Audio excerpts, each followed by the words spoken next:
ਐਸੇ ਚੰਨੀ ਜੀ ਸਾਡੇ ਨਾਲ ਨੇ ਬੀਜੇਪੀ ਤੋਂ। ਚੰਨੀ ਜੀ, 2 ਪੁਆਇੰਟਸ ਨੇ।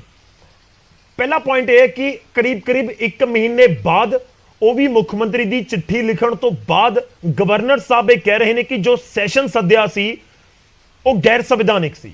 ਦੂਜਾ ਪੁਆਇੰਟ देखो, आम आदमी पार्टी एक बार फिर इल्जाम लगा रही है कि गवर्नर साहब बिल्कुल रिएक्ट कर रहे हैं जिवें कोई बीजेपी का स्पोक्स पर्सन हो। देखो गौरव, गल है कि सब तो पहला तो जिहड़ी साडी मौजूदा सरकार पॉपुलर गवर्नमेंट आपां कहने जी, उन्हां दा संविधान दे विच कोई विश्वास, ਜਿਹੜਾ ਸੰਵਿਧਾਨ ਦਾ ਪਾਰਟ ਉਹਨਾਂ ਵਾਸਤੇ ਠੀਕ ਹੈ ਉਹੀ ਠੀਕ ਹੈ, ਜਿਹੜਾ ਕਿਸੇ ਹੋਰ ਵਾਸਤੇ ਠੀਕ ਹੈ ਉਹ ਨਹੀਂ ਠੀਕ। ਜਦੋਂ ਆਨਰੇਬਲ ਸੁਪਰੀਮ ਕੋਰਟ ਨੇ ਕਿਹਾ ਹੈ ਕਿ ਇਹ ਦੋਨੋਂ ਜਿਹੜੀਆਂ chief minister and the governor ਦੋਨੋਂ ਸੰਵਿਧਾਨਕ ਪੋਜੀਸ਼ਨਾਂ ਤੇ ਉਹਨਾਂ ਦੇ ਆਪਣਾ ਰੋਲ ਹੈ, ਉਹਦਾ ਮਤਲਬ ਇਹ ਸੀਗਾ ਕਿ ਠੀਕ ਹੈ ਸੈਸ਼ਨ ਗਵਰਨਮੈਂਟ ਕਾਲ ਕਰ ਸਕਦੀ ਹੈ ਕੈਬਨਿਟ ਦੀ ਐਡਵਾਈਸ ਤੇ, ਪਰ ਉਹਦੇ ਨਾਲ ਜਿਹੜੀ ਕੋਈ ਇਨਫੋਰਮੇਸ਼ਨ ਐਡਮਿਨਿਸਟ੍ਰੇਟਿਵ ਜਾਂ ਲੈਜਿਸਲੇਟਿਵ ਹੋਏਗੀ ਉਹ ਗਵਰਨਰ ਨੂੰ ਦੇਣੀ ਚ ਪਊ। ਠੀਕ ਹੈ, ਉਹਨਾਂ ਨੇ 10 ਚਿੱਠੀਆਂ ਲਿਖੀਆਂ ਹੋਈਆਂ ਨੇ, ਕੋਈ ਜਵਾਬ ਨਹੀਂ 10 ਚਿੱਠੀਆਂ ਦਾ ਹੁਣ ਤੱਕ, ਅਜੇ ਤੱਕ ਨਹੀਂ ਦਿੱਤਾ, even in ਸਪਾਈਟ of the directions of the honourable supreme court of India. ਇੱਕ ਗੱਲ। ਠੀਕ ਹੈ, ਦੂਜੀ ਗੱਲ ਇਹ ਹੈ ਵੀ ਜਿਵੇਂ ਇਹਨਾਂ ਨੇ ਪਹਿਲਾ ਸੈਸ਼ਨ ਸੱਦਿਆ ਸੀ ਉਹਦਾ ਵੀ ਸੀਕ੍ਰੇਟ ਏਜੰਡਾ ਸੀ, ਜਿਹੜਾ ਹੁਣ ਸੈਸ਼ਨ ਸੱਦਿਆ 19 ਤੇ 20 ਜੂਨ ਨੂੰ ਉਹਦਾ ਵੀ ਸੀਕ੍ਰੇਟ ਏਜੰਡਾ ਜੀ। ਤੇ ਇਹਨਾਂ ਨੂੰ ਇਹ ਨਹੀਂ ਪਤਾ, ਮੈਨੂੰ ਕਹਿਣਾ ਨਹੀਂ ਚਾਹੀਦਾ ਭੜੂਆਂ ਨੂੰ, ਵੀ ਜਦੋਂ ਤੁਸੀਂ ਜਿਹੜਾ ਵੀ ਸੈਸ਼ਨ ਦੇ ਵਿੱਚ ਕੋਈ ਵੀ ਹੋਰ ਡਿਸਕਸ ਕਰਦੇ ਹੋ ਉਹਦਾ ਸਟੇਟ ਐਡਮਿਨਿਸਟ੍ਰੇਸ਼ਨ ਨਾਲ ਰਿਲੇਟ ਕਰਦੀ ਹਰ ਗੱਲ। ਜਿਹੜਾ ਤੁਸੀਂ ਲੈਜਿਸਲੇਟਿਵ ਬਿਜ਼ਨਸ ਕਰਨਾ ਹੈਗਾ ਉਹ ਤਾਂ ਤੁਸੀਂ ਗਵਰਨਰ ਨੂੰ ਹੀ ਭੇਜੋਗੇ, ਉੱਥੋਂ ਉਹਦੀ ਅਸੈਂਟ ਆਏਗੀ, ਪ੍ਰਵਾਨਗੀ ਆਏਗੀ, ਤਾਂ ਕਾਨੂੰਨ ਬਣੇਗਾ। ਤੇ ਫਿਰ ਜਿਹੜਾ ਅਸੀਂ ਕਾਨੂੰਨ ਬਣਾਉਣਾ ਗਵਰਨਰ ਦੀ ਅਸੈਂਟ ਲੈ ਕੇ, ਉਹਦੀ ਅਸੈਂਟ ਨਾਲ ਕਾਨੂੰਨ ਬਣਨਾ ਹੈ, ਉਹਦਾ ਫਿਰ ਅਸੀਂ ਸੀਕ੍ਰੇਟ ਏਜੰਡਾ ਕਿਉਂ ਰੱਖਦੇ ਹਾਂ? ਠੀਕ ਹੈ, ਇੱਕ ਤਾਂ ਹੁੰਦਾ ਨਾ ਵੀ ਆਪਾਂ ਤਾਂ ਇਹਨਾਂ ਨੂੰ ਕਦੇ ਦੱਸਣਾ ਹੀ ਨਹੀਂ, ਵੀ ਲੋੜ ਹੀ ਨਹੀਂ ਪੈਣੀ। ਤੇ ਜਿਹੜਾ ਤੁਸੀਂ ਬਿੱਲ ਪਾਸ ਕਰੋਗੇ, 4 ਬਿੱਲ ਹੁਣ ਪਾਸ ਕੀਤੇ ਨੇ, ਜਾਂ ਤਾਂ ਆਪਣੇ ਆਪ ਹੀ ਕਾਨੂੰਨ ਬਣਾ ਦੇ, ਤੇ ਜੇ ਗਵਰਨਰ ਨੇ ਕਾਨੂੰਨ ਬਣਾਣੇ ਆ ਤੇ ਫਿਰ ਇਨੀਸ਼ੀਅਲੀ ਇਹ ਜਿਹੜਾ ਸੀਕ੍ਰੇਟ ਰੱਖਿਆ ਗਿਆ ਜਿਹੜਾ ਏਜੰਡਾ ਸੀਗਾ ਉਹਦਾ ਕੀ ਪਰਪਸ ਆ, ਮੈਨੂੰ ਇੱਕ ਗੱਲ ਤੇ ਇਹ ਸਮਝਾ ਦਿਓ। ਨਹੀਂ ਦੇਖੋ, ਪੁਆਇੰਟ ਤੁਸੀਂ ਕੰਪਲੀਟ ਕਰਿਓ ਸਰ, ਮੈਂ ਸੰਘੇੜਾ ਸਾਹਿਬ ਕੋਲੇ ਵੀ ਜਾਵਾਂਗਾ, ਬਲਟੋਆ ਸਾਹਿਬ ਵੀ ਸਾਡੇ ਨਾਲ ਜੁੜੇ ਹੋਏ ਨੇ। ਪਰ ਚੰਨੀ ਜੀ, ਪੁਆਇੰਟ ਇਹ ਹੈ ਜੋ ਆਮ ਆਦਮੀ ਪਾਰਟੀ ਚੁੱਕ ਰਹੀ ਹੈ ਕਿ ਜਿਹੜੇ ਇਹ ਸਾਰੇ ਪੁਆਇੰਟਸ ਨੇ ਜਿਹੜੇ ਤੁਸੀਂ ਵੀ ਇਸ ਸਮੇਂ ਜ਼ਿਕਰ ਕਰ ਰਹੇ ਹੋ ਕਿ ਇਹ 1 ਮਹੀਨੇ ਤੱਕ ਕਿਉਂ ਇਸ ਦੇ ਉੱਪਰ ਗੱਲ ਨਹੀਂ ਹੋਈ, ਕਿਉਂ ਇਸ ਨੂੰ ਲੈ ਕੇ ਸਵਾਲ ਨਹੀਂ ਚੁੱਕੇ ਗਏ। ਕਰੀਬ 1 ਮਹੀਨੇ ਬਾਅਦ ਜਿਹੜੇ 4 ਬਿੱਲ ਪਹੁੰਚਦੇ ਨੇ ਉਹਨਾਂ ਦੇ ਉੱਤੇ ਮੁੱਖ ਮੰਤਰੀ ਚਿੱਠੀ ਲਿਖਦੇ ਨੇ ਤੇ ਉਸ ਤੋਂ ਬਾਅਦ ਇਹ ਜ਼ਿਕਰ ਹੋ ਰਿਹਾ ਕਿ ਦੇਖੋ ਤੁਸੀਂ ਗੈਰ ਸੰਵਿਧਾਨਿਕ ਸੈਸ਼ਨ ਸੱਦਿਆ ਸੀ, ਉਹ ਕਾਨੂੰਨ ਦੀ ਉਲੰਘਣਾ ਸੀ। ਦੇਖੋ, ਇਹਨਾਂ ਨੇ ਪਰਮਿਸ਼ਨ ਨਹੀਂ ਲਈ, governor time and again advise ਕਰਦੇ ਰਹੇ ਨੇ, ਕਹਿੰਦੇ ਰਹੇ ਨੇ ਕਿ ਜਿਹੜਾ ਤੁਸੀਂ ਸੈਸ਼ਨ ਬੁਲਾ ਰਹੇ ਆ, ਪਹਿਲੀ ਗੱਲ ਤਾਂ ਇਹ ਜਿਹੜਾ ਸੈਸ਼ਨ ਇਹ ਬਜਟ ਦੀ ਐਕਸਟੈਂਸ਼ਨ ਕਹਿੰਦੇ ਆ ਜੀ। ਬਜਟ ਦੀ ਐਕਸਟੈਂਸ਼ਨ ਕਦੇ ਵੀ ਮੌਨਸੂਨ ਸੈਸ਼ਨ ਦੇ ਵਿੱਚ ਨਹੀਂ ਹੁੰਦੀ। 3 ਸੈਸ਼ਨ ਜ਼ਰੂਰੀ ਹੁੰਦੇ ਨੇ, ਇੱਕ ਬਜਟ, ਇੱਕ ਮੌਨਸੂਨ, ਇੱਕ ਵਿੰਟਰ। ਕੋਈ ਵੀ ਲੈਜਿਸਲੇਟਿਵ ਅਸੈਂਬਲੀ ਹੈ ਚਾਹੇ ਪਾਰਲੀਮੈਂਟ, ਲੋਕ ਸਭਾ, ਰਾਜ ਸਭਾ ਹੈਗੀ, ਇਹਨਾਂ ਨੇ ਉਹ ਡਿਕਲੇਅਰ ਹੀ ਨਹੀਂ ਕੀਤਾ ਕਿ ਪ੍ਰੋਰੋਗੂ ਹੋਇਆ ਕਿ ਨਹੀਂ, ਸਾਇਨੇਡਾਈ ਹੋਇਆ ਕਿ ਨਹੀਂ। ਇਹਨਾਂ ਨੇ ਆਪਣੀ ਮਰਜ਼ੀ ਦੇ ਨਾਲ ਉਹਨੂੰ ਮੰਨ ਲਿਆ ਕਿ ਅਸੀਂ ਉਹਦੀ ਐਕਸਟੈਂਸ਼ਨ ਹੈ। ਜੇ ਐਕਸਟੈਂਸ਼ਨ ਹੈਗੀ ਹੈ ਬਜਟ ਸੈਸ਼ਨ ਦੀ, ਤੇ ਫਿਰ ਬਜਟ ਸੈਸ਼ਨ ਦਾ ਜਿਹੜਾ ਬਿਜ਼ਨਸ ਰਹਿ ਗਿਆ ਉਹੀ ਬਿਜ਼ਨਸ ਉਹਦੇ ਵਿੱਚ ਜਿਹੜਾ ਹੈਗਾ ਉਹ ਲਿਆਂਦਾ ਜਾ ਸਕਦਾ ਹੈ। ਨਵੇਂ ਏਜੰਡੇ ਨਹੀਂ ਲਿਆਂਦੇ ਜਾ ਸਕਦੇ। ਹਾਂ, ਜੇ ਨਵੇਂ ਲਿਆਉਣੇ ਤੇ ਤੁਸੀਂ ਉਹਨਾਂ ਨੂੰ ਗਾਹ ਕਰੋ ਵੀ ਅਸੀਂ ਕੁਝ ਤਾਂ ਬਜਟ ਦਾ ਪੋਰਸ਼ਨ ਇਹ 'ਚ ਡਿਸਕਸ ਕਰ ਰਹੇ ਹਾਂ, ਜਿਹੜਾ ਰਹਿ ਗਿਆ ਸੀ ਕੁਝ ਨਵੇਂ ਏਜੰਡੇ ਨੇ ਉਹ ਅਸੀਂ ਇਹਦੇ ਵਿੱਚ ਡਿਸਕਸ ਕਰਨੇ ਨੇ। ਤੇ ਅਸੀਂ ਮੈਨੂੰ ਇਹ ਨਹੀਂ ਸਮਝ ਆਉਂਦੀ ਵੀ ਗਵਰਨਰ ਤੋਂ ਕੋਈ ਸੀਕ੍ਰੇਸੀ ਰੱਖ ਕੇ ਵਾਟ ਆਰ ਦੇ ਗੇਨਿੰਗ, ਇੱਕ ਗੱਲ। ਦੂਜੀ ਗੱਲ, ਤੁਸੀਂ ਪੋਲੀਟੀਕਲ ਫੈਮਿਲੀ ਦੀ ਕੀਤੀ ਹੈ। ਇਹ ਜਿਹੜੀ ਚਿੱਠੀ ਲਿਖੀ ਹੈ ਹੁਣ ਸਾਰਿਆਂ ਨੂੰ ਪਤਾ ਹੈ, ਇਹ ਚਿੱਠੀ ਦੇ ਵਿੱਚ ਹੀ ਉਹਨਾਂ ਨੇ ਲਿਖਿਆ ਕਿ ਇੱਕ ਜੀ ਪੋਲੀਟੀਕਲ ਫੈਮਿਲੀ ਦਾ ਚੈਨਲ ਫਲਾਣਾ ਢੀਂਗਾ ਚੱਲਦਾ ਹੈਗਾ। ਇਹ ਤਾਂ ਚੀਫ ਮਿਨਿਸਟਰ ਕਹਿ ਰਿਹਾ ਆਪਦੇ ਲੈਟਰ ਦੇ ਵਿੱਚ, ਹੀ ਇਜ਼ ਨਾਟ ਆਸਕਿੰਗ ਕਿ ਜੀ ਇਹਦੇ ਮੈਨੂੰ ਜਿਹੜਾ ਅਸੀਂ ਬਿੱਲ ਪਾਸ ਕੀਤਾ ਉਹਦੀ ਜਿਹੜੇ ਆਪਣੇ। ਦੂਜੀ ਗੱਲ, ਇਹ ਹੁਣ ਜਿਹੜੀ ਇਹ ਬਿੱਲ ਜਿਹੜਾ ਐਸਜੀਪੀਸੀ ਦਾ ਐਕਟ ਦਾ ਹੈਗਾ 1925 ਦਾ, ਉਹਦੀ ਹਮੇਸ਼ਾ ਹੀ ਜਿੰਨੀਆਂ ਵਾਰੀ ਵੀ ਅਮੈਂਡਮੈਂਟਸ ਹੋਈਆਂ ਨੇ ਉਹ ਐਸਜੀਪੀਸੀ ਦੇ ਹਾਊਸ ਤੇ ਹੋਈਆਂ ਨੇ ਔਰ ਪਾਰਲੀਮੈਂਟ ਨੇ ਕੀਤੀਆਂ ਨੇ। ਚਲੋ, ਇਹ ਰਾਈਟ ਤਾਂ ਹੈ ਨਾ। ਬਿਲਕੁਲ ਮੈਂ ਚੰਨੀ ਤੁਹਾਡੇ ਕੋਲ ਵਾਪਸ ਆਵਾਂਗਾ। ਦੇਖੋ, ਗੱਲ ਇਹ ਹੈ ਕਿ ਜਿਹੜੇ ਸੈਸ਼ਨ ਦਾ ਜ਼ਿਕਰ ਹੋ ਰਿਹਾ ਸੀ, ਸੰਘੇੜਾ ਸਾਹਿਬ ਥੋੜੇ ਟਾਈਮ ਤੋਂ ਇੱਕ ਵਾਰੀ ਆਪਾਂ ਸਾਰਿਆਂ ਨੂੰ ਚਲੋ ਇੱਕ ਛੋਟਾ ਜਿਹਾ ਕਮੈਂਟ ਰੱਖ ਲਓ, ਉਸ ਤੋਂ ਬਾਅਦ ਮੈਂ ਬਲਟੋਆ ਸਾਹਿਬ ਦਾ ਰੁਖ ਕਰਦਾ। ਕਰ ਲਿਓ ਚੰਨੀ ਸਾਹਿਬ ਦੀ ਗੱਲ। ਚੰਨੀ ਸਾਹਿਬ ਨੇ ਕਿਹਾ ਆ ਕਿ ਸੁਪਰੀਮ ਕੋਰਟ ਨੇ ਕਿਹਾ ਆ ਕਿ ਜਦੋਂ ਜਿਹੜੀ ਸਰਕਾਰ ਹੈ ਉਹ ਇਹ ਸੱਦ ਸਕਦੀ ਹੈ ਕੈਬਨਿਟ ਦੇ ਫੈਸਲੇ ਨਾਲ ਅਜਲਾਸ ਨਾਲ। ਕਹਿ ਰਹੇ ਆ ਇਹ ਗਵਰਨਰ ਨਾਲ ਬਣਾ ਕੇ ਨਹੀਂ ਰੱਖਦੇ। ਮਤਲਬ ਮੈਂ ਇੰਪਰੂਵਮੈਂਟ ਟਰਸਟ ਦਾ ਚੇਅਰਮੈਨ ਹੈ, ਜੇ ਕੋਈ ਬੀਜੇਪੀ ਵਾਲਾ ਆਉਂਦਾ ਆ ਤਾਂ ਮੈਂ ਉਹਦਾ ਕੰਮ ਨਾ ਕਰਾਂ? ਕਿੰਨੀ ਅਨਕਨਸਟੀਟਿਊਸ਼ਨਲ ਗੱਲ ਹੈ। ਚੁਣੇ ਹੋਏ ਨੁਮਾਇੰਦਿਆਂ ਨੇ ਬਿੱਲ ਪਾਸ ਕੀਤੇ ਆ ਤੇ ਇਹ ਕਹਿ ਰਿਹਾ ਗਵਰਨਰ ਨਾਲ, ਇਹਨਾਂ ਨੂੰ ਭੜੂਆਂ ਨੂੰ ਆਖੇ ਇੰਨਾ ਨਹੀਂ ਪਤਾ ਕਿ ਗਵਰਨਰ ਨਾਲ ਬਣਾ ਕੇ ਰੱਖੋ। ਬਿੱਲ ਤਾਂ ਉਹਦੇ ਕੋਲ ਹੀ ਜਾਣਾ ਆ। ਗਵਰਨਰ ਜਿਹੜਾ ਕਨਸਟੀਟਿਊਸ਼ਨਲ ਅਹੁਦਾ ਹੈ, ਉਹਦੀ ਮਰਿਆਦਾ ਆ। ਉਹਨੇ ਚਲੋ ਠੀਕ ਹੈ, ਮੈਂ ਉਸ ਪੁਆਇੰਟ ਤੇ ਆਉਣਾ ਨਾ ਸਰ। ਇੱਕ ਵਾਰੀ ਆਪਾਂ ਸਾਰਿਆਂ ਨੂੰ ਐਡ ਕਰ ਲਈਏ। ਮੈਂ ਰਿਕੁਐਸਟ ਕਰਾਂਗਾ ਇੱਕ ਵਾਰੀ ਚੰਨੀ ਜੀ ਔਰ ਸੰਘੇੜਾ ਸਾਹਿਬ, ਮੈਂ ਇੱਕ ਇਹ ਵੀ ਰਿਕੁਐਸਟ ਕਰਾਂਗਾ ਕਿ ਆਪਣੀ ਚਰਚਾ ਨੂੰ ਬਹੁਤ ਸਾਰੇ ਲੋਕ ਦੇਖਦੇ ਨੇ, ਫੈਮਿਲੀ ਦੇ ਵਿੱਚ ਬੈਠ ਕੇ ਦੇਖਦੇ ਨੇ, ਤਾਂ ਆਪਾਂ ਸ਼ਬਦਾਂ ਦੀ ਮਰਿਆਦਾ ਜ਼ਰੂਰ ਰੱਖੀਏ। ਰਿਕੁਐਸਟ ਹੈ ਮੇਰੀ। ਮੈਂ ਵਲਟੋਆ ਸਾਹਿਬ ਦਾ ਰੁਖ ਕਰਦਾ। ਇਸ ਵਿਚਾਲੇ ਸਾਡੇ ਨਾਲ ਸੀਨੀਅਰ ਵਕੀਲ ਰਵਨੀਤ ਜੋਸ਼ੀ ਜੀ ਜੁੜ ਚੁੱਕੇ ਨੇ। ਸਰ ਬਹੁਤ ਬਹੁਤ ਸਵਾਗਤ ਹੈ ਤੁਹਾਡਾ। ਮੈਂ ਇੱਕ ਵਾਰੀ ਵਲਟੋਆ ਸਾਹਿਬ ਦਾ ਰੁਖ ਕਰਦਾ। ਵਲਟੋਆ ਸਾਹਿਬ, ਅਕਾਲੀ ਦਲ ਇਸ ਨੂੰ ਕਿਵੇਂ ਦੇਖ ਰਿਹਾ ਹੈ? ਦੇਖੋ, ਗੱਲ ਇਹ ਵੀ ਹੈ ਕਿ 1 ਮਹੀਨੇ ਤੱਕ ਇਹ ਯਾਦ ਨਹੀਂ ਆਇਆ, ਜੋ ਆਮ ਆਦਮੀ ਪਾਰਟੀ ਦਾ ਤਰਕ ਹੈ। ਤੇ ਦੂਜਾ ਪੁਆਇੰਟ ਹੈ ਕਿ ਗੱਲ ਇੱਥੇ ਹੀ ਖਤਮ ਹੋ ਗਈ ਕਿ ਜੇ ਸੈਸ਼ਨ ਨੂੰ ਲੈ ਕੇ ਸਵਾਲ ਚੁੱਕ ਦਿੱਤੇ ਤਾਂ ਕੀ ਅਕਾਲੀ ਦਲ ਵੀ ਇਹ ਸੋਚ ਰਿਹਾ ਕਿ ਠੀਕ ਹੈ, ਜੇ ਸੈਸ਼ਨ ਗੈਰ ਸੰਵਿਧਾਨਿਕ ਸੀ ਤਾਂ ਫਿਰ ਉਸ ਤੋਂ ਬਾਅਦ ਉਸ ਦੇ ਵਿੱਚ ਹੋਇਆ ਬਿਜ਼ਨਸ ਕਿਵੇਂ ਸੰਵਿਧਾਨਿਕ ਹੋ ਸਕਦਾ? ਦੇਖੋ ਗੌਰਵ ਜੀ, ਪਤਾ ਨਹੀਂ ਤੁਸੀਂ ਜਿਹੜਾ ਵਿਧਾਨ ਸਭਾ ਦਾ ਪ੍ਰੋਸੀਜਰ ਪੜ੍ਹਿਆ ਕਿ ਨਹੀਂ ਪੜ੍ਹਿਆ,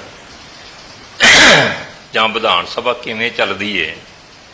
ਵਿਧਾਨ ਸਭਾ ਨੂੰ ਇਜਲਾਸ ਸੱਦਣ ਦਾ ਸਿਸਟਮ ਤੇ ਉਹਨੂੰ ਉਠਾਉਣ ਦਾ ਸਿਸਟਮ, ਇਹ ਕੀ ਹੁੰਦਾ ਹੈ? ਸਭ ਤੋਂ ਪਹਿਲੀ ਤੇ ਗੱਲ ਹੈ ਕਿ ਜਿਹੜੀ ਵਿਧਾਨ ਸਭਾ ਹੈ ਕਿਸੇ ਪ੍ਰੋਸੀਜਰ ਦੇ ਤਹਿਤ ਚੱਲਦੀ ਆ, ਕਿਸੇ ਸੰਵਿਧਾਨਕ ਮਰਿਆਦਾ ਦੇ ਤਹਿਤ ਚੱਲਦੀ, ਕਹਿ ਰਹੀ ਕਿ ਇੱਕ ਕਾਨੂੰਨ ਦੇ ਤੇ ਨਿਯਮਾਂ ਦੇ ਅਨੁਸਾਰ ਚੱਲਦੀ ਹੈ। ਜੇ ਪੰਜਾਬ ਦੇ ਅੰਦਰ ਕਿਸੇ ਦੀ ਵੀ ਸਰਕਾਰ ਬਣ ਜਾਏ, ਇਹਦਾ ਮਤਲਬ ਨਹੀਂ ਉਹਦੇ ਪਿਓ ਦਾ ਰਾਜ ਹੋ ਗਿਆ। ਉੱਥੇ ਨਿਯਮ ਲਾਗੂ ਹੁੰਦੇ ਨੇ, ਉੱਥੇ ਕਾਨੂੰਨ ਲਾਗੂ ਹੁੰਦਾ ਆ, ਉੱਥੇ ਇੱਕ ਅਡਾਪਟ ਜਿਹੜਾ ਪ੍ਰੋਸੀਜਰ ਹੈ ਉਹ ਲਾਗੂ ਹੁੰਦਾ ਹੈ। ਹੁਣ ਇਹਨਾਂ ਵੱਲੋਂ ਕੀ ਹੈ, ਉਸ ਜਿਹੜਾ ਉਹਨਾਂ ਨੇ ਬਕਾਇਦਾ ਲਿਖਿਆ ਕਿ ਬ੍ਰੀਚ ਆਫ ਪ੍ਰੋਸੀਜਰ ਨੂੰ ਜਿਹੜਾ ਆ ਤੋੜਿਆ ਗਿਆ, ਜਿਹੜਾ ਗਵਰਨਰ ਸਾਹਿਬ ਨੇ ਆਪਣੀ ਚਿੱਠੀ ਦੇ ਵਿੱਚ ਜਿਹੜਾ ਸ਼ਬਦ ਵਰਤਿਆ ਹੈ। ਹੁਣ ਅਗਲੇ ਬੰਨੇ ਕੀ ਹੈ ਕਿ ਪੂਰੇ ਹਿੰਦੁਸਤਾਨ 'ਚ ਕਿਤੇ ਅਜਿਹੀ ਰਵਾਇਤ ਨਹੀਂ ਕਿ ਜਦੋਂ ਤੁਸੀਂ ਸੈਸ਼ਨ ਸਾਦੇ ਜੇ ਤੇ ਉਹਦਾ ਟਾਈਮ ਖਤਮ ਹੋ ਜਾਂਦਾ ਜਾਂ ਤੁਹਾਡਾ ਬਿਜ਼ਨਸ ਖਤਮ ਹੋ ਜਾਂਦਾ ਆ ਤੇ ਉਸ ਤੋਂ ਬਾਅਦ ਜਿਹੜਾ ਸਥਾਈ ਤੌਰ ਤੇ ਜਿਹੜਾ ਆ ਉਹ ਸੈਸ਼ਨ ਜਿਹੜਾ ਆ ਉਹਨੂੰ ਉਠਾਉਣਾ ਪੈਂਦਾ ਹੈ ਸਥਾਈ ਤੌਰ ਤੇ। ਔਰ ਜਦੋਂ ਫਿਰ ਤੁਸੀਂ ਦੁਬਾਰਾ ਸੈਸ਼ਨ ਸੱਦਣਾ ਆ ਤੇ ਫਿਰ ਤੁਹਾਨੂੰ ਜਿਹੜੀ ਹੈ ਪੰਜਾਬ ਦੀ ਕੈਬਨਿਟ ਆ ਜਾਂ ਉਸ ਸੂਬੇ ਦੀ ਕੈਬਨਿਟ ਆ, ਉਹਦੀ ਪ੍ਰਵਾਨਗੀ ਦੇ ਨਾਲ ਗਵਰਨਰ ਨੂੰ ਲਿਖ ਕੇ, ਗਵਰਨਰ ਤੋਂ ਪਰਮਿਸ਼ਨ ਲੈ ਕੇ ਫਿਰ ਤੁਸੀਂ ਸੈਸ਼ਨ ਜਿਹੜਾ ਇਜਲਾਸ ਜਿਹੜਾ ਆ ਸੱਦ ਸਕਦੇ ਜੀ। ਹੁਣ ਜਿਹੜਾ ਸੁਪਰੀਮ ਕੋਰਟ ਦਾ ਹਵਾਲਾ ਸੰਘੇੜਾ ਸਾਹਿਬ ਵੱਲੋਂ ਦਿੱਤਾ ਜਾ ਰਿਹਾ, ਉੱਥੇ ਵੀ ਸੁਪਰੀਮ ਕੋਰਟ ਨੇ ਕਿਹਾ ਕਿ ਵਿਧਾਨ ਸਭਾ ਦਾ ਇਜਲਾਸ ਸੱਦਣਾ ਸਰਕਾਰ ਦਾ ਹੱਕ ਬਣਦਾ ਹੈ ਤੇ ਪਰਮਿਸ਼ਨ ਦੇਣਾ ਗਵਰਨਰ ਦਾ ਫਰਜ਼ ਬਣਦਾ ਹੈ। ਪਰ ਪੰਜਾਬ ਦੀ ਸਰਕਾਰ ਨੂੰ ਜਾਂ ਸੂਬਾ ਸਰਕਾਰ ਨੂੰ, ਗਵਰਨਰ ਨੂੰ ਇਹ ਲਿਖਣਾ ਪਊਗਾ ਕਿ ਅਸੀਂ ਵਿਧਾਨ ਸਭਾ ਦਾ ਸੈਸ਼ਨ ਸੱਦ ਕਾਹਦੇ ਵਾਸਤੇ ਰਹੇ। ਚਾਹੇ ਇਹਨਾਂ ਨੇ ਉਦੋਂ ਲੋਟਸ ਆਪਰੇਸ਼ਨ ਦਾ ਬੜਾ ਰੌਲਾ ਪਾਇਆ ਸੀਗਾ ਵੀ ਅਸੀਂ ਲੋਟਸ ਆਪਰੇਸ਼ਨ ਵਾਸਤੇ ਸੱਦ ਰਹੇ ਹਾਂ, ਤੇ ਅਖੀਰ ਇਹਨਾਂ ਨੂੰ ਜਿਹੜਾ ਆ ਉਹ ਬਕਾਇਦਾ ਲਿਖਣਾ ਪਿਆ ਕੁਝ ਹੋਰ ਬਿਜ਼ਨਸ ਨੂੰ ਲੈ ਕੇ, ਤੇ ਸਾਰੀ ਕਹਾਣੀ ਉੱਥੇ ਲੋਟਸ ਆਪਰੇਸ਼ਨ ਨੂੰ ਚੱਲੀ। ਚਲੋ ਉਹ ਗੱਲ ਵੱਖਰੀ ਹੈ। ਠੀਕ ਹੈ। ਹੁਣ ਜਿਹੜਾ ਆ ਵਾਈਟ ਸੈਸ਼ਨ ਚੱਲਿਆ ਤੇ ਉਸ ਤੋਂ ਬਾਅਦ ਜਿਹੜਾ ਆ ਇੱਕ ਨਾ ਦਿੱਲੀ 'ਚ ਰਵਾਇਤ ਸ਼ੁਰੂ ਕੀਤੀ ਹੈ। ਪੂਰੇ ਹਿੰਦੁਸਤਾਨ 'ਚ ਕਿਤੇ ਰਵਾਇਤ ਨਹੀਂ। ਸਭ ਤੋਂ ਪਹਿਲੇ ਤੇ ਗੌਰਵ ਜੀ ਇਹ ਹੈ ਕਿ ਨਵੀਂ ਪਾਰਟੀ, ਇਹ ਨਵਾਂ ਬਦਲਾਅ ਆ ਗਿਆ। ਗਵਰਨਰ ਦੀ ਤਾਂ ਫਿਰ ਲੋੜ ਹੀ ਨਹੀਂ ਗੀ। ਗਵਰਨਰ ਦਾ ਖੇੜਾ ਛੱਡੋ, ਇੱਕ ਨਾ ਇਜਲਾਸ ਸੱਦ ਲਿਆ ਤੇ ਉਹਨੂੰ ਜਿਹੜਾ ਇਸ ਤਰੀਕੇ ਨਾਲ ਕਰੀ ਚੱਲੋ ਕਿ ਜਦੋਂ ਮਰਜ਼ੀ ਜਿਹੜੀ ਹੈ ਵਿਧਾਨ ਸਭਾ ਜਿਹੜੀ ਸਰਕਾਰ ਜਿਹੜੀ ਹੈ ਵਿਧਾਨ ਸਭਾ ਦਾ ਸੈਸ਼ਨ ਸੱਦ ਸਕਦੀ ਹੈ। ਫਿਰ ਤਾਂ ਲੋੜ ਹੀ ਕੋਈ ਨਹੀਂ ਪਰਮਿਸ਼ਨ ਦੀ ਜਾਂ ਉਠਾਉਣ ਦੀ। ਔਰ ਇੱਥੇ ਇੱਕ ਤੇ ਇਹ ਗੱਲ ਜਿਹੜੀ ਆ ਗਲਤ ਹੈ।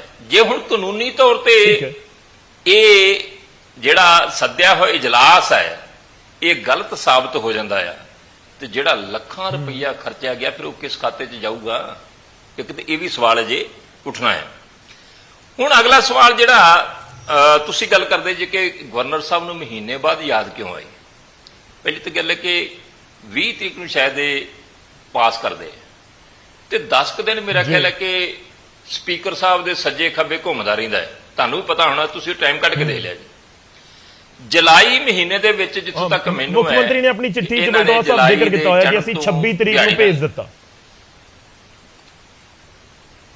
26 ਤਰੀਕ ਨੂੰ ਭੇਜ ਦਿੱਤਾ ਚਲ ਮੰਨ ਲਿਆ 26 ਨੂੰ ਭੇਜਤਾ, ਪਰ ਮੇਰੇ ਮੁਤਾਬਕ ਜਿਹੜਾ ਆ, ਕਿਉਂਕਿ ਪਹਿਲੋਂ ਸਪੀਕਰ ਸਾਹਿਬ ਨੇ ਆਪਦੇ ਕੋਲੇ ਰੱਖਿਆ ਸੀਗਾ, ਕੋਈ ਰਾਏ ਲੈ ਰਹੇ ਸੀਗੇ, ਉਹ ਵੀ ਜ਼ਿਕਰ ਆਉਂਦਾ ਰਿਹਾ, ਪਤਾ ਨਹੀਂ ਕਿੰਨਾ ਕਿ ਚਲੋ ਇਹਨਾਂ ਕੋਲੇ ਜ਼ਿਆਦਾ ਡੇਟ ਹੋਊਗੀ। ਹੁਣ 26 ਤਰੀਕ ਤੇ 15 ਤਰੀਕ 'ਚ 11 ਦਿਨਾਂ ਦਾ ਫਰਕ ਹੈ।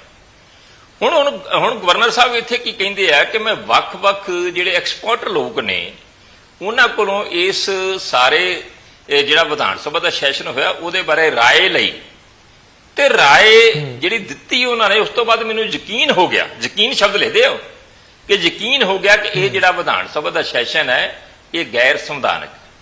ਹੁਣ ਉਹ ਯਕੀਨ ਦੇ ਨਾਲ ਕਹਿ ਰਹੇ ਆ, ਉਹ ਫਿਰ ਅਗਲੀ ਗੱਲ ਵੀ ਕਰਦੇ ਆ ਕਿ ਇਹ ਜਿਹੜੇ ਬਿੱਲ ਨੇ ਕੀ ਉਸ ਕਸੌਟੀ ਤੇ ਪੂਰੇ ਉਤਰਦੇ ਆ, ਇਹਦੇ ਬਾਰੇ ਮੈਂ ਅਟਾਰਨੀ ਜਨਰਲ ਤੋਂ ਜਾਂ ਰਾਏ ਲਵਾਂਗਾ। ਹੁਣ ਦੱਸ ਦਿਓ ਇਹਦੇ ਵਿੱਚ ਗਲਤ ਕੀ ਹੈ, ਲੈਟਰ ਤੇ ਜ਼ਿਕਰ, ਜੋ ਕੁਝ ਗਲਤ ਹੈਗਾ ਆ ਤੇ ਦੱਸ ਦਿਓ। ਹਾਂਜੀ, ਲੈਟਰ 'ਚ ਜ਼ਿਕਰ ਹੈ ਜਿਹੜਾ। ਹਾਂਜੀ, ਹੁਣ ਜਿਹੜੇ ਇਹ ਗੱਲ ਕਰਦੇ ਆ ਕਿ ਗਵਰਨਰ ਸਾਹਿਬ ਨੇ ਕਹਿਤਾ ਜੀ ਇੱਕ ਸਿਆਸੀ ਪਰਿਵਾਰ, ਗਵਰਨਰ ਸਾਹਿਬ ਨਹੀਂ ਕਿਹਾ, ਤੁਹਾਡੇ ਮੁੱਖ ਮੰਤਰੀ ਨੇ ਜਿਹੜੀ ਪਰਸੋਂ ਚਿੱਠੀ ਲਿਖੀ ਹੈ 15 ਜੁਲਾਈ ਨੂੰ ਗਵਰਨਰ ਸਾਹਿਬ ਨੂੰ, ਉਹਦੇ ਵਿੱਚ ਸਿਆਸੀ ਪਰਿਵਾਰ ਦੀ ਗੱਲ ਕੀਤੀ ਹੈ, ਤੇ ਗਵਰਨਰ ਸਾਹਿਬ ਨੇ ਤਾਂ ਨਾਂ ਲਿਖਿਆ ਹੀ ਨਹੀਂ। ਤੇ ਤੁਹਾਡੇ ਮੁੱਖ ਮੰਤਰੀ ਭਗਵੰਤ ਮਾਨ ਹੋਰਾਂ ਨੇ ਆਪਦੀ ਫੇਸਬੁੱਕ ਦੇ ਉੱਤੇ ਜਿਹੜਾ ਕੰਟੈਂਟ ਪਾਇਆ ਹੈ ਉਹ ਚਿੱਠੀ ਦੇ ਨਾਲ ਲਿਖਿਆ ਕੀ ਹੈ, ਪਵਿੱਤਰ ਗੁਰਬਾਣੀ ਦੇ ਟੈਲੀਕਾਸਟ ਨੂੰ ਦੁਬਾਰਾ ਫਿਰ ਬਾਦਲ ਪਰਿਵਾਰ ਦੇ ਹੱਥਾਂ 'ਚ ਨਹੀਂ ਜਾਣ ਦਿੱਤਾ ਜਾਵੇਗਾ। ਇਹ ਉੱਤੇ ਕੰਟੈਂਟ ਆ, ਇਹ ਕੰਟੈਂਟ ਆ। ਹੁਣ ਤੁਸੀਂ ਦੱਸੋ ਇਹਦਾ ਮਤਲਬ ਕੀ ਹੈ ਕਿ ਤੁਸੀਂ ਗੁਰਬਾਣੀ ਦੇ ਉੱਤੇ ਸਿਆਸਤ ਕਰਨੀ ਹੈ, ਗੁਰਬਾਣੀ ਦੇ ਉੱਤੇ ਸਿਆਸਤ ਕਰਨੀ ਹੈ। ਜੇ ਤਾਂ ਗੁਰਬਾਣੀ ਦੇ ਉੱਤੇ ਸਿਆਸਤ ਕਰਨੀ ਤੇ ਇਸ ਤੋਂ ਮੰਦਭਾਗੀ ਗੱਲ ਕੋਈ ਨਹੀਂ ਹੋ ਸਕਦੀ। ਸਿਆਸਤ ਕਰੀ ਚੱਲੋ, ਸਿਆਸਤ ਇੱਥੇ ਇੰਦਰਾ ਗਾਂਧੀ ਕਰਦੀ ਵੀ ਤੁਰ ਗਈ, ਇੱਥੇ ਬੜੇ ਤੁਰ ਗਏ, ਤੁਰ ਕਈਆਂ ਨੇ ਜਾਣਾ ਹੈ, ਹੋਰ ਤੁਰ ਗਏ। ਮੇਰਾ ਇੱਕ ਬਹੁਤ ਛੋਟਾ ਜਿਹਾ ਸਵਾਲ ਹੈ, ਤੁਹਾਨੂੰ ਲੱਗ ਰਿਹਾ ਹੈ ਕਿ ਇਹ ਪੂਰਾ ਸੈਸ਼ਨ ਪ੍ਰੋਸੀਜਰ ਨੂੰ ਤੋੜ ਕੇ ਸਿਰਫ ਬਾਦਲ ਪਰਿਵਾਰ ਨੂੰ ਟਾਰਗੇਟ ਕਰਨ ਦੇ ਲਈ ਹੀ ਸੱਦਿਆ ਗਿਆ ਸੀ? ਤੁਹਾਨੂੰ ਤੁਹਾਡੀ ਨਜ਼ਰ ਇਹ ਕਹਿ ਰਹੀ ਹੈ, ਇਹ ਸਮਝਿਆ ਜਾਵੇ? ਦੇਖੋ ਗੌਰਵ, ਅਸੀਂ ਤਾਂ ਸਵਾਲ ਉਠਾਇਆ ਹੀ ਨਹੀਂ। ਅਸੀਂ ਤੇ ਸਵਾਲ ਉਠਾਇਆ ਹੈ ਕਿ ਜਿਹੜਾ ਗੁਰਦੁਆਰਾ ਐਕਟ ਦੇ ਵਿੱਚ ਇਹਨਾਂ ਨੇ ਸੋਧ ਕਰਨ ਦੀ ਗੱਲ ਕੀਤੀ ਆ, ਉਹ ਇਹਨਾਂ ਦਾ ਹੱਕ ਹੈ ਨਹੀਂ। ਸ਼੍ਰੋਮਣੀ ਗੁਰਦੁਆਰਾ ਪ੍ਰਬੰਧਕ ਕਮੇਟੀ ਦੇ ਕੰਮ 'ਚ ਦਖਲਅੰਦਾਜ਼ੀ ਕਰਨਾ ਇਹਨਾਂ ਨੂੰ ਅਖਤਿਆਰ ਹੈ ਨਹੀਂ। ਉਹ ਸਿੱਧਾ ਸਿੱਖਾਂ ਦੇ ਧਾਰਮਿਕ ਮਾਮਲਿਆਂ 'ਚ ਇੱਕ ਚੁਣੀ ਹੋਈ ਸੰਸਥਾ ਜਿਹੜੀ ਸੰਵਿਧਾਨਕ ਬੋਡੀ ਹੈ ਉਹਦੇ ਕੰਮ 'ਚ ਦਖਲਅੰਦਾਜ਼ੀ ਹੈ। ਤੇ ਇਹ ਸਵਾਲ ਜਿਹੜਾ ਹੈ ਗਵਰਨਰ ਸਾਹਿਬ ਨੇ ਉਠਾਇਆ ਹੈ, ਜਿਨ੍ਹਾਂ ਨੇ ਪੰਜਾਬ ਦੇ ਅੰਦਰ ਸੰਵਿਧਾਨਕ ਮਰਿਆਦਾ ਨੂੰ ਕਾਇਮ ਰੱਖਣਾ ਹੈ, ਉਹਨਾਂ ਨੇ ਉਠਾਇਆ ਹੈ। ਤੇ ਉਹਨਾਂ ਨੇ ਕਿਸੇ ਨੇ ਸਲਾਹ ਕਰਕੇ ਉਠਾਇਆ ਹੋਊ। ਐਡਾ ਵੱਡਾ ਉਹਨਾਂ ਦਾ ਕੈਰੀਅਰ ਹੈ ਰਾਜਨੀਤਿਕ ਤੌਰ ਤੇ, ਐਡੇ ਉਹ ਹਰ ਪੱਖ ਤੋਂ ਜਾਣੂ ਨੇ ਕਿ ਕੋਈ ਨਾ ਕੋਈ ਗੱਲ ਤੇ ਹੋਊਗੀ ਤਾਂ ਹੀ ਉਠਾਇਆ ਨਾ। ਇਸ ਕਰਕੇ ਜਿਹੜੀਆਂ ਆਪਾਂ ਜਵਾਬ ਲੈ ਲਈਏ ਜੀ, ਆਪਾਂ ਗੱਲ ਪ੍ਰੋਸੀਜਰ ਨਾਲ ਚੱਲ ਪਈਏ। ਠੀਕ ਹੈ ਬਲਟੋ ਜੀ, ਮੈਂ ਜਵਾਬ ਲੈ ਲਵਾਂ, ਤੁਸੀਂ ਬੜੀ ਤਫਸੀਲ ਨਾਲ ਆਪਣੀ ਗੱਲ ਰੱਖੀ ਹੈ। अब मैं अगले पॉइंट ਨੂੰ ਲੈ ਕੇ ਤੁਹਾਡੇ ਸਾਹਮਣੇ ਆਵਾਂਗਾ। ਮੈਂ ਸੰਘੇੜਾ ਸਾਹਿਬ ਦਾ ਰੁਖ ਕਰਾਂ, ਪਰ ਉਸ ਤੋਂ ਪਹਿਲਾਂ ਰਵਨੀਤ ਜੋਸ਼ੀ ਸਾਡੇ ਨਾਲ ਜੁੜੇ ਹੋਏ ਨੇ। ਮੇਰੀ ਆਵਾਜ਼ ਉਹਨਾਂ ਤੱਕ ਉਮੀਦ ਹੈ ਕਿ ਪਹੁੰਚ ਰਹੀ ਹੋਏਗੀ। ਸਰ, ਤੁਸੀਂ ਜੋ ਗਵਰਨਰ ਸਾਹਿਬ ਨੇ ਚਿੱਠੀ ਲਿਖੀ ਹੈ, ਉਮੀਦ ਹੈ ਕਿ ਉਹ ਪੜ੍ਹੀ ਹੋਏਗੀ। मैं पॉइंट नंबर 1 ਤੋਂ ਸ਼ੁਰੂ ਕਰਦਾ ਹਾਂ ਕਿ ਵਾਕਈ ਜੋ ਸੈਸ਼ਨ ਸੱਦਿਆ ਗਿਆ ਸੰਵਿਧਾਨ ਦੇ ਮੁਤਾਬਿਕ ਕਿ ਉਹ ਕੁਐਸਚਨੇਬਲ ਹੈ, ਕਿ ਉਹ ਗੈਰ ਸੰਵਿਧਾਨਿਕ ਵਾਲੀ ਕਿਸੇ ਕੈਟਾਗਰੀ ਦੇ ਵਿੱਚ ਆ ਸਕਦਾ ਹੈ ਜਾਂ ਆਉਂਦਾ ਹੈ? ਗੌਰਵ ਜੀ ਦੇਖੋ, ਸਭ ਤੋਂ ਪਹਿਲਾਂ ਜਿਹੜੇ ਗਵਰਨਰ ਸਾਹਿਬ ਨੇ ਨਾ, ਉਹ ਮਹਾਮਹਿਮ ਕਨਸਟੀਟਿਊਸ਼ਨਲ ਹੈਡ ਨੇ ਸਟੇਟ ਦੇ, ਉਹ ਰਿਪਰੈਜ਼ੈਂਟੇਟਿਵ ਨੇ ਪ੍ਰੈਜ਼ੀਡੈਂਟ ਦੇ ਇੱਕ ਸਟੇਟ ਦੇ ਵਿੱਚ। ਹੁਣ ਉਹਨਾਂ ਦੀਆਂ ਪਾਵਰਾਂ ਕਨਸਟੀਟਿਊਸ਼ਨ ਹੀ ਡਿਫਾਈਨ ਕਰੇਗਾ, ਜੋ ਉਹਨਾਂ ਨੂੰ ਜਿਹਦੇ ਤਹਿਤ ਉਹਨਾਂ ਦੀ ਉਹ ਪੋਸਟ ਜਨਰੇਟ ਹੋਈ ਹੈ, ਬਰਥ ਹੋਇਆ ਉਸ ਪੋਸਟ ਦਾ। ਇੱਕ ਸੈਕਿੰਡ ਰੁਕ ਜਾਓ, ਬਲਟੋ ਜੀ ਕੋਲ ਆਵਾਜ਼ ਨਹੀਂ ਪਹੁੰਚ ਰਹੀ, ਜੋਸ਼ੀ ਜੀ ਪਲੀਜ਼ ਉਹ ਟੀਮ ਦੇਖ ਲਵੇ। ਮੇਰੇ ਕੋਲ ਵੀ ਜੀ ਮਹਿਮਾਨਾਂ ਕੋਲ ਆਵਾਜ਼ ਨਹੀਂ ਪਹੁੰਚ ਰਹੀ ਉਹਨਾਂ ਦੀ, ਪਲੀਜ਼ ਸਰ ਤੁਸੀਂ ਕੰਪਲੀਟ ਕਰ ਲਓ। ਹਾਂਜੀ ਸਰ ਇਹਦੇ ਵਿੱਚ ਜਿਹੜੀ ਪਾਵਰਾਂ ਨੇ ਗਵਰਨਰ ਦੀਆਂ, ਉਹ ਕਨਸਟੀਟਿਊਸ਼ਨ ਜੋ ਹੈ ਦੱਸਦਾ ਹੈ। ਹੁਣ ਕਨਸਟੀਟਿਊਸ਼ਨ ਦੇ ਅਕੋਰਡਿੰਗਲੀ ਜੋ ਗਵਰਨਰ ਹੈ, ਉਹਨਾਂ ਦੀਆਂ ਪਾਵਰਾਂ 174, ਤੇ ਜੇ ਬ੍ਰੌਡਲੀ ਆਪਾਂ ਆਰਟੀਕਲ 200 ਦੇਖਿਆ ਜਾਵੇ ਤਾਂ ਇਹਨਾਂ ਦੇ ਇਰਦ ਗਿਰਦ ਘੁੰਮਦੀਆਂ ਜੋ ਮੌਜੂਦਾ ਮਾਮਲਾ ਚੱਲ ਰਿਹਾ, ਉਹਦੇ ਵਿੱਚ ਸਭ ਤੋਂ ਪਹਿਲਾਂ ਜਿਹੜੀ ਮੇਨਲੀ ਫੋਕਸ ਹੁੰਦਾ ਹੈ ਗਵਰਨਰ ਦਾ, ਉਹ ਬਿਲਸ ਨੂੰ ਲੈ ਕੇ ਹੈ। ਜੋ ਵਿਧਾਨ ਸਭਾ ਦੇ ਵਿੱਚ ਬਿੱਲ ਪਾਸ ਹੁੰਦੇ ਨੇ, ਉਹਨਾਂ ਦੇ ਰਿਗਾਰਡਿੰਗ ਡਿਸੀਜਨ ਲੈਣੇ ਉਹ ਗਵਰਨਰ ਦਾ ਪ੍ਰੋਰੋਗੇਟਿਵ ਹੈ। ਉਸ ਤੋਂ ਬਾਅਦ ਵਿਧਾਨ ਸਭਾ ਸੈਸ਼ਨ, ਪਰ ਜਿਹੜਾ ਚਿੱਠੀ ਹੈ ਇਹਦੇ ਵਿੱਚ ਸਾਰਾ ਮਸਲਾ ਜਿਹੜਾ ਹੈ ਬਿਲਸ ਨੂੰ ਸਾਈਡ ਤੇ ਰੱਖ ਕੇ, ਬਿਲਸ ਸੈਕੰਡਰੀ ਨੇ। ਪਹਿਲੀ ਜਿਹੜੀ ਇਹਦੇ ਵਿੱਚ ਮੁੱਦਾ ਬਣਿਆ ਹੋਇਆ ਬਹਿਸ ਦਾ, ਉਹ ਵਿਧਾਨ ਸਭਾ ਸੈਸ਼ਨ ਬਣਾ ਰੱਖਿਆ। ਹੁਣ ਵਿਧਾਨ ਸਭਾ ਸੈਸ਼ਨ ਦੇ ਬਾਰੇ ਗਵਰਨਰ ਦੀਆਂ ਕੀ ਪਾਵਰਾਂ ਨੇ, ਕਿਵੇਂ ਉਹਨੂੰ ਰੈਗੂਲੇਟ ਕਰਦੇ ਨੇ, ਕੀ ਚੀਜ਼ਾਂ ਨੇ, ਉਹ ਸਾਰਾ ਬਿਜ਼ਨਸ ਜਿਹੜਾ ਹੈ ਆਰਟੀਕਲ 174 ਕਨਸਟੀਟਿਊਸ਼ਨ ਦਾ ਉਹ ਡਿਫਾਈਨ ਕਰਦਾ ਵੀ ਲੈਜਿਸਲੇਟਿਵ ਅਸੈਂਬਲੀ ਦਾ ਬਿਜ਼ਨਸ ਕੀ ਹੋਏਗਾ। ਹੁਣ ਉਹ ਲੈਜਿਸਲੇਟਿਵ ਅਸੈਂਬਲੀ ਦਾ ਬਿਜ਼ਨਸ ਹੈ ਜਿਹੜਾ, ਉਹਦੀ ਇੰਟਰਪ੍ਰੀਟੇਸ਼ਨ ਦੀ ਗੱਲ ਇਸ ਟਾਈਮ ਤੇ ਜੋ ਚਿੱਠੀ ਦੇ ਵਿੱਚ ਰਿਫਲੈਕਟ ਹੋ ਰਹੀ ਹੈ ਉਹ ਹੈ। ਕਿਉਂਕਿ ਜੇ ਇੰਟਰਪ੍ਰੀਟੇਸ਼ਨ ਪਾਵਰਾਂ ਦੀ ਕਰ ਸਕੋਗੇ ਤਾਂ ਹੀ ਆਪਾਂ ਇਹ ਚੀਜ਼ ਕਹਿ ਸਕਦੇ ਹਾਂ ਵੀ ਇਹ ਜਿਹੜੀ ਸੈਸ਼ਨ ਹੈ ਉਹ ਲੀਗਲ ਹੈ ਜਾਂ ਇਲੀਗਲ ਹੈ, ਜਾਂ ਇਹਦੇ ਵਿੱਚ ਪ੍ਰੋਸੀਜਰਲ ਲੈਪਸਿਸ ਨੇ ਜੋ ਇਸ ਚਿੱਠੀ ਦੇ ਵਿੱਚ ਉਹਨਾਂ ਨੇ ਡਾਇਰੈਕਟਲੀ ਕਿਹਾ ਵੀ ਇਹ। ਲੇਕਿਨ ਜੋ ਸੁਪਰੀਮ ਕੋਰਟ ਦਾ ਕਹਿਣਾ ਹੈ ਤੇ ਬਾਰ-ਬਾਰ ਇਹ ਜਿਹੇ ਇਨਸਟੈਂਸਸ ਹੋਏ ਨੇ, ਕੁਛ ਨਾ ਕੁਛ ਟ੍ਰੇਟਸ ਜਿਹੜੇ ਨੇ ਰਿਫਲੈਕਟ ਹੁੰਦੇ ਨੇ। ਹੁਣ ਰੀਸੈਂਟਲੀ ਤੇਲੰਗਾਨਾ ਦਾ ਜਿਹੜਾ ਇੱਕ ਕੇਸ ਹੋਇਆ ਜਿਹਦੇ ਵਿੱਚ ਸੈਕਟਰੀ ਗਵਰਨਰ ਨੂੰ ਜੋ ਹੈ